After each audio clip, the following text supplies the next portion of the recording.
I think it's almost impossible to encapsulate into one or two simple solutions.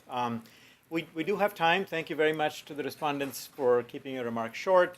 We very much would like to hear the much broader diversity of perspectives that are available in this room. So any of you who would like to make a comment, please stand up, identify yourself, and either ask a question to the panelists or make a remark. The floor is open. Yes, Sheila, for Representative Blinker. That's fine.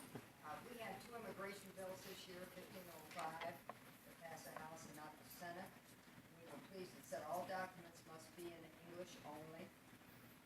And that's a problem for some of our educators in this area, in the schools, because they do converse with many of our Latino parents.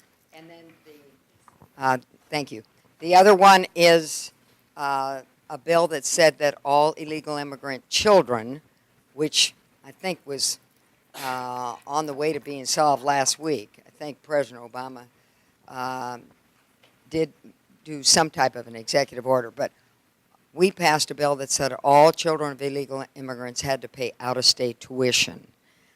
Several students called me from Jefferson High School that I knew and said that was a real traumatic situation for them because they had already started Ivy Tech and other schools.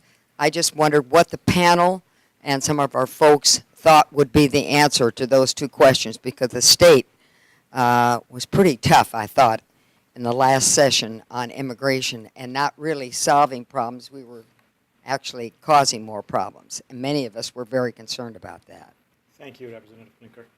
Perhaps if there's a response one of the panelists answer that. Wow, that's really interesting. Thank you so much for bringing that up. The problem is, in the past 6 years, as the feds tried really hard in 06 and 07 to pass reform, and they couldn't get it across the finish line. It was a broad array of, it was President Bush and Senator Kennedy, right? You don't get that broad an ideological spectrum in support of anything. But Congress tried and failed. And what happened when Congress left a big vacuum is that the states have been stepping in. And states around the country have been stepping in. Indiana is kind of not stepping in as fast as some states, but it's also faster than many.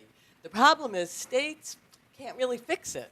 States can only crack down harder on a broken system, which doesn't really help. There are all these unauthorized people here. The state can't figure out an answer for them. They can just kind of squeeze them harder. And it's a temptation for the state because the public is kind of upset about the illegality, and public is, as somebody was pointing out, in a down economy, the public is frustrated. So the problem is states are kind of stuck between a rock and a hard place. They can't really fix it, but there's a lot of pressure to do something. And actually, maybe I shouldn't say this on a public podium, but Indiana had shown some restraint, and I guess I applaud the state for that. The states that have really gone crazy and tried to pass policies that are so harassing that they drive people to leave, that's not just kind of inhumane, that's shooting yourself in the foot economically. Georgia and Alabama and Arizona have passed these bills and workers are leaving in droves and the tomatoes are rotting. At least Indiana has shown some restraint and not gone that far. But you're in a very tough spot, and I guess try to keep holding the line, show a little restraint. Thank you, Tamar. Other questions or comments? Yes, please. Good morning. My name is Trish Alder, and I work for Caterpillar. And thanks, Suresh. For us, we really see the development of talent from an international competitive standpoint very, very important to us, obviously. We see that our technical field, we just don't have the talent that we need in that field. We're right now 132,000 strong on a global basis.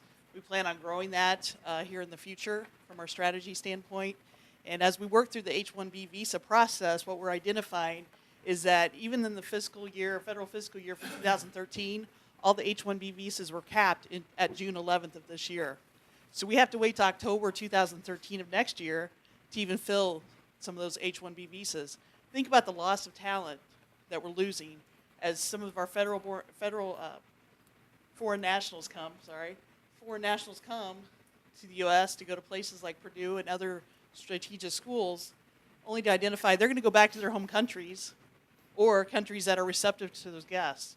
So we really, as a company, you'll hear our CEO, Doug Oberhelman, speak, but we are in support of reform for immigration status to make sure that we are able to help the economy, but also to make sure that we're here to help our shareholders, our people, our employees, and our customers as we grow. Thank you very much. Yes. So I just want to kind of bounce off that to just comment, add one thing to, sorry, I forget, Andrew said. I mean, of course, Andrew's right. I mean, we can't just be bringing in foreigners and ignoring the American workforce, right? I mean, I don't see this as an either or. We never want to give a job. It ought to be, and excuse me, Mayor, that it ought to be a situation where you have to try hard to find an American before you hire a foreigner. I mean, that's a given. Employers should have to try to find Americans and try to fill jobs with Americans. And of course, we should be training Americans as well. The problem is when you can't find an American and your business is hurting, there ought to be an easy way to jump through those hoops to show that you hired an American, but then hire a foreigner. It ought to be easy, simple, and legal. And that shouldn't be an either or. Help the Americans and have that that extra fuel, if you will.